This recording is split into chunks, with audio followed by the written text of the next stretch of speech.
I think there are a couple of concerns.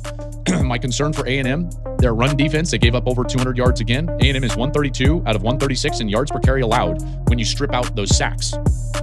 I don't love that sack numbers are in rushing totals. So when it comes to rush defense, I always strip out sacks because that gives me a more clear picture of the way you defend when the opponent turns around and just hands the football off.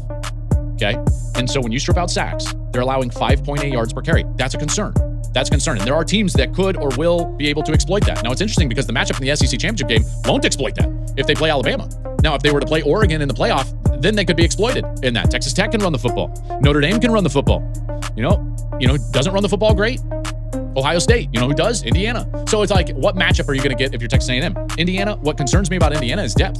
You see that they're a different football team without Elijah Surratt out there, without Drew Evans, their left guard out there. They didn't have Aiden Fisher the week prior.